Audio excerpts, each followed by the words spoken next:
I recently sat down with Lourds Adalia-Evertse. She's a founder of the Spice Grill chain of restaurants here in the UAE, and she's just been awarded one of the most influential Filipinas in the world, an award she recently picked up in San Francisco. After working many years in Dubai helping people set up their own businesses, she decided to take the plunge herself and opened her own restaurant. In the middle of COVID, she now has 3 branches across the UAE and is also launching her own healthier soda brand for kids. Lourdes' story is inspiring. We talked about the real cost of launching a restaurant in Dubai, especially as COVID hit, how you actually motivate a team, taking the leap from hospitality to consumer products, and what it really takes to build a brand with purpose and staying power.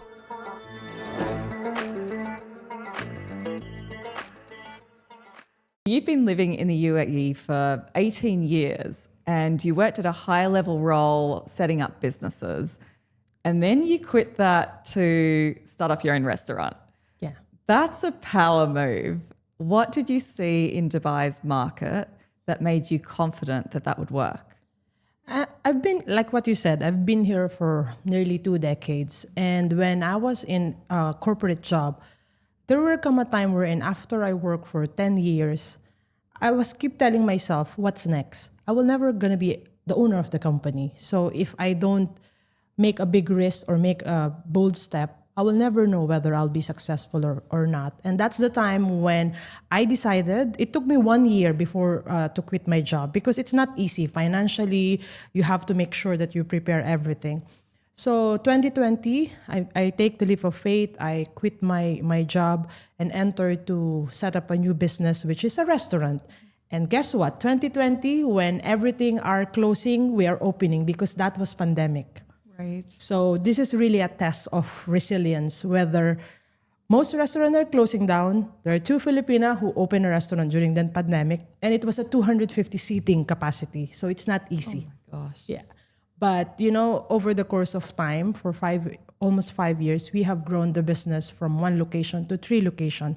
It's a testament of you have to be resilient. You have to make sure that you keep fighting for it, go for it, because you'll never know. I always tell myself, you'll never know whether you'll be successful or not if you will not try. So make the first step. Right. How did you survive COVID as a restaurant with 250 people? That's just crazy to me. Like, how did you deal with that? The 250 seating capacity, yes. In the beginning, it was hard, but with the help of PR. Because when we launched the restaurant, we hire a PR company. And before we launch the restaurant, we are brainstorming. How are we going to send the message to the people? Why are you opening when everyone are closing down?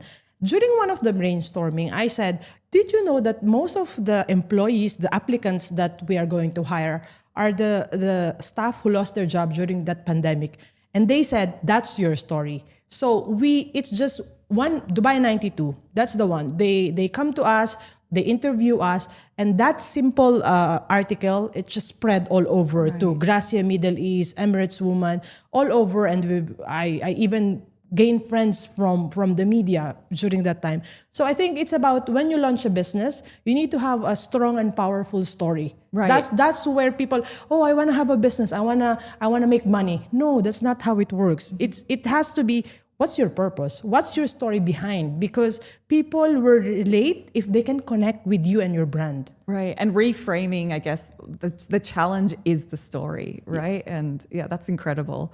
So I want to know, what is the real cost of opening a restaurant in Dubai that no one tells you up front?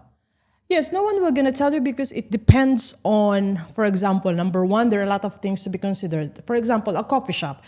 From 200, 300,000, you can open a coffee shop. But if you're talking about a huge restaurant, which is, for example, 50 seating, it will range from 500 to 1 million. If you talk about 100 seating capacity to 200, we're talking about 2 millions, 3 millions. Yes, it's a huge investment. Restaurant business is always a high risk because there's a huge financial capital that you require. However, if you hit the right market, at the right marketing, social media, PR, and if people love your brand, then you can easily go get ROI later on. So I think, again, Restaurant business is a huge investment, but depends on what's you're bringing on the table to the guests. Right.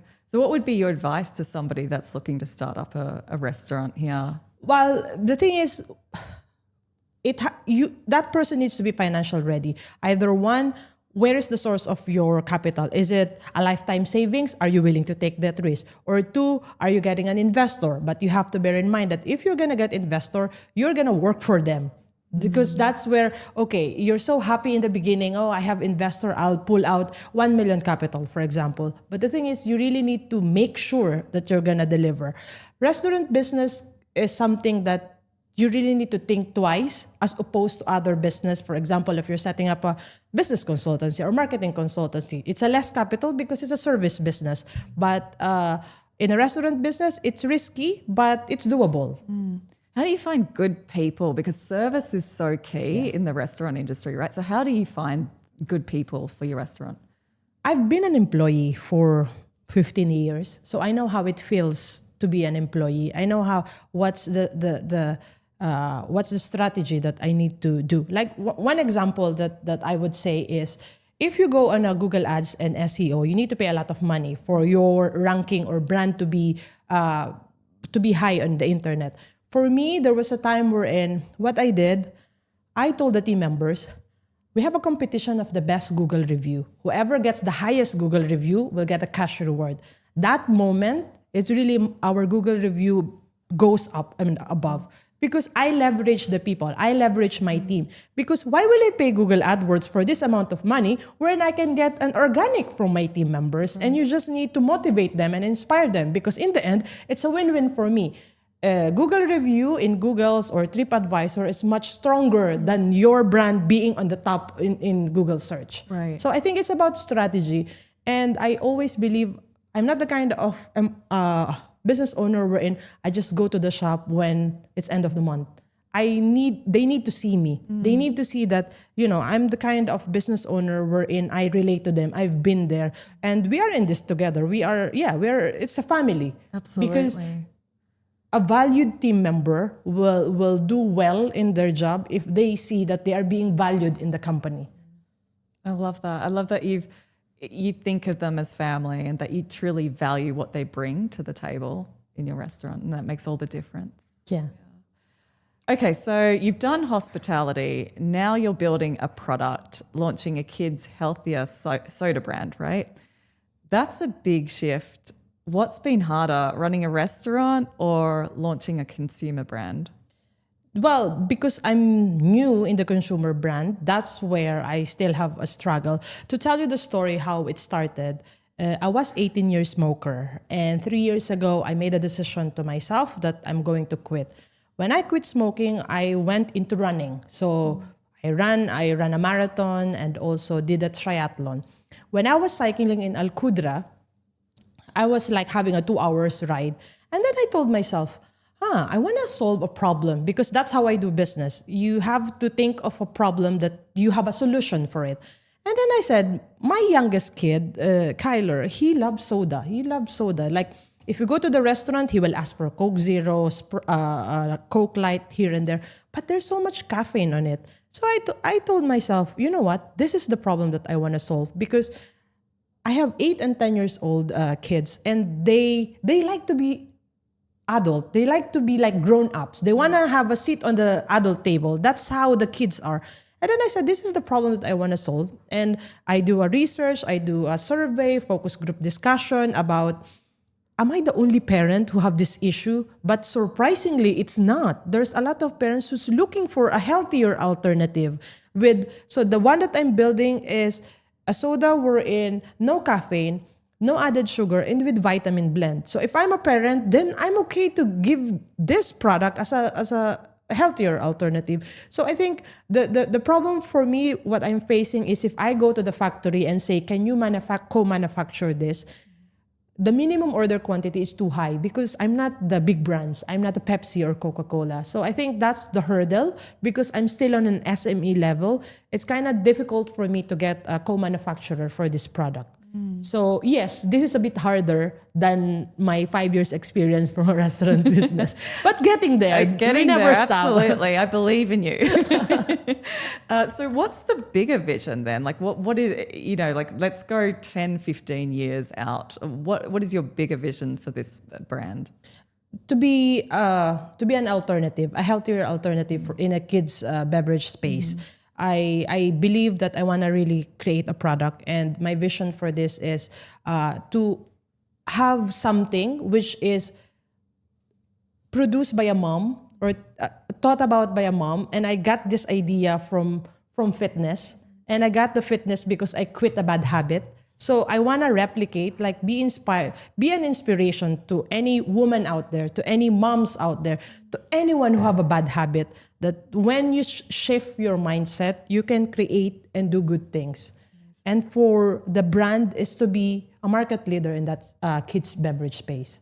And that really ties in line as well with your story where you've quit smoking, and that's not an easy feat. No. I saw my father have to deal with that and he went cold turkey. And so I appreciate, how tough that is, and dedicated to you, like I think that's incredible that you've tied in your own personal struggles into the bigger vision for the brand, to be motivational to people. Yeah, absolutely. And anyone can do it. I always say that to all my friends whenever they ask me how to quit, how did you do it? I said, you need to start from yourself. When do I want to quit? And what will I do to quit? Because trust me, when you're finally free from bad habit, you're living your life. It's like you're not holding back. Oh, you wake up in the morning, you get your coffee, you get a cigarette. It's like, it's part of your life every day. But now I wake up in the morning, I have my coffee, I run in Kite Beach. So it's a different mindset. It's a different shift of habit. Right. I mean, you've gone from smoking and unhealthy habits to triathlon, right? Like that's a huge shift as well. That's gone from one extreme to the other. I'd love to know, because I've never run a triathlon myself, I would love to know, how do you push yourself to keep going? Because it's such an intense, achievement to actually cross the finish line. How do you get there? Look, for marathon, let's start from marathon. Marathon is really mental because you're running 42 kilometers. So for me, it's about when you hit the wall on 30, you need to ask yourself, why are you doing it? Sometimes you can say, okay, it's fine, I don't want to do it anymore.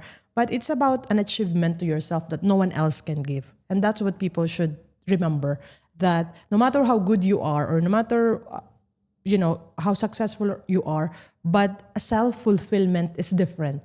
Like running a marathon is a fulfillment for me because that trained my mind that you've done it. It's difficult, yes, but you push yourself. So you can do, if you face a problem, that go back again. What was your memory when you did that 42 kilometer? Now, going to triathlon, because as a human being, we never stop. We achieve this, we wanna go to the next level. Absolutely. Even my friends were like, when are you going to stop? No, I don't think I will Bar stop. always raises, right? Yeah, but triathlon is different because the last time I did is the Ironman 70.3 in the Netherlands. It's a 1.9 swim. And swim is my weakest. And honestly, it's like pushing here and pulling the leg because it's a narrow lake, and European are very competitive, and me, just doing my own thing. So for me, I just want to survive the swim, that nothing will happen. So again, it's a test of yourself that when you're in the lake, when you're in the water, you need to make sure that you're alert. So same thing in life. If even if you're scared, you keep pushing for it. And then when it comes to bike, the 90 kilometer, it was windy. So it's not windy here in the UAE. So it was windy and you're wiggling. So for me, it's like I've trained for it, but don't stop. Only quitters stop. Right. When it comes to run, that's the test. Because when your body is already tired, it's mental toughness that you need to overcome.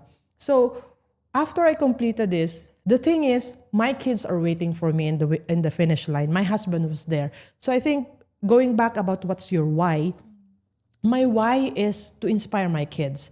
My why is I want my kids to know that exercise, fitness is a lifestyle. It's not like I will exercise now because I want to lose weight. No, it should be part of our life because for us to be able to perform well or to have a good lifestyle is about how we take care of ourselves. And as a parent, the reason why I quit smoking is for my kids to see that smoking is not normal. That's what I always tell people. And that's why I do into fitness, because we are the inspiration of our kids. So I want them to see that, you cannot expect your kids to be good at sports, but wherein you are not moving as a parent. Right. So Absolutely. it's about the domino effect in the family. Such a powerful motivation, isn't it? Like doing it for your kids. I love that.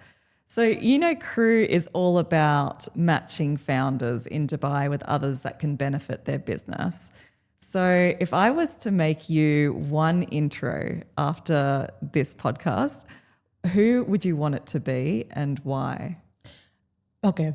Like what I said earlier to you, I think I reached to the point, I've been here long enough in the UAE. I have established the business, personal and career-wise. I think what I'm looking for now is a crew member who wants to collaborate, who wants, because I'm into community now. I reached to the point where it's not about what can I get from you? It's about how we can collaborate, how we can help each other. Because I think that's the misconception in the UAE. You go to the networking event, and the first thing I will hear is, what do you do?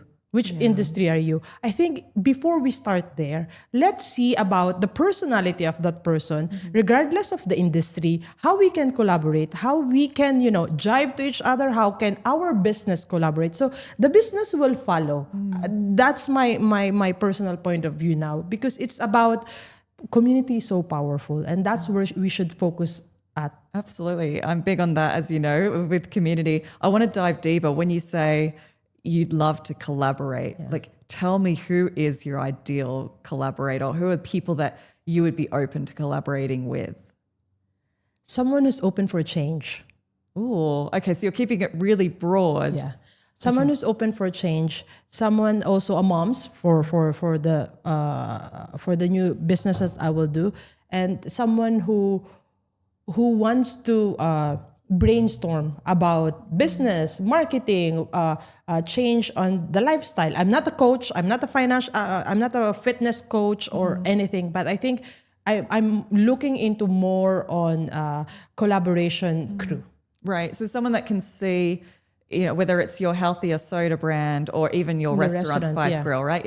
You're looking for people that can see you for who you are and your values and what motivates you, and figuring out, okay, is there some way that we can work together that is a win-win for both of our businesses? Yes, of course, because I strongly believe that you need to be surrounded with your network. Whoever is your network, that's who you are. So if my network is just, what do you do in business? What can I benefit from you? Then I think it defeats the purpose, as opposed to, I want to be involved with a community or crew group wherein we have the same vision. Okay, I have the restaurant. You need an event or anything for your business? Okay, use that restaurant, because then I have the location for it. And if someone wants to learn about how to set up the business, my experience was in a business setup for 10 years. I can guide them as well. So I think it's more on give and take collaboration, as opposed to what do you do? What do you do? What can you do for me?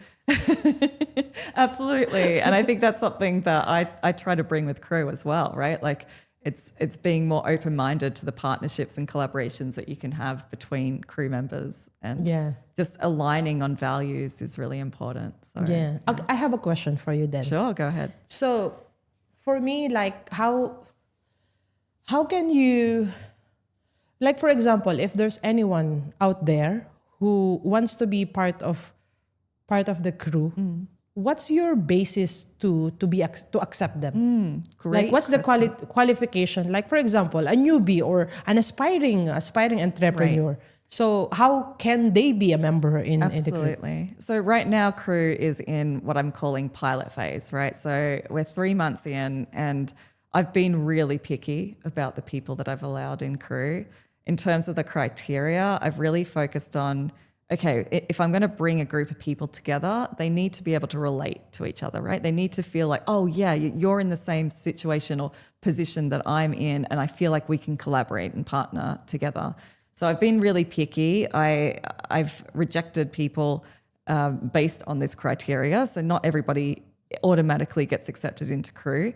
If they're thinking about starting a business, they're not quite ready yet, I haven't accepted them into crew, because I believe that people in crew that already have existing businesses, they need to meet others that are already in business.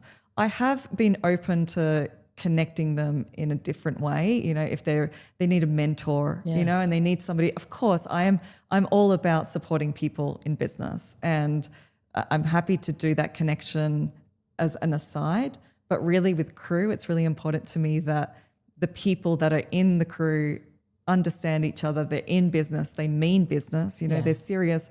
But it's not transactional either. It's not a what do you do? How can you help me immediately? It's really understanding that we're here to build long-term relationships with each other, and truly understand how can we help each other with our business. Yeah, that's great. And then, the last question for you is why crew official is different from other community group. Like what I said, I've been here 18 years. I've been doing networking from the previous job, and a lot of people are inviting me to be, member of a different group, you name it. But what's the difference? Why this is unique? Yeah, I love that question. So I believe it's unique in a few ways. The first is I curate who's in crew. So I have an application form to join. Not everybody is accepted, number one. I'm not chasing dollars, so I'm not chasing for members to pay to be a part of crew, and therefore then you're accepted to be a part of crew. I have a pretty lengthy application form for them to fill out, where I really try to understand, what is your business? What are you trying to achieve? What are your challenges? What are you struggling with?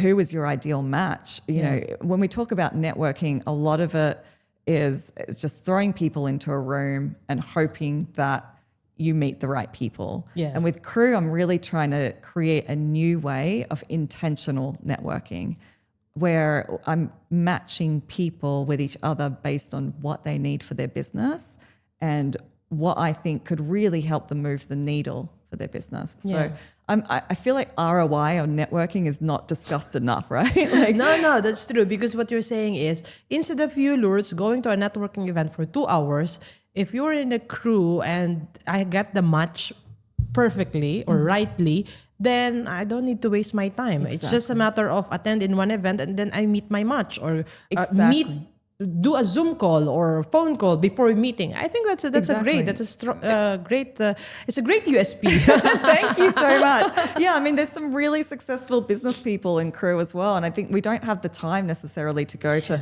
all these networking events. So for me, it was really about changing the narrative of what networking could look like and being a lot more intentional about it. Wow, I love that. Well, thank you for your time. We're going to wrap with that. Thank you so much. Thank I really you. like it. Done. Thank you.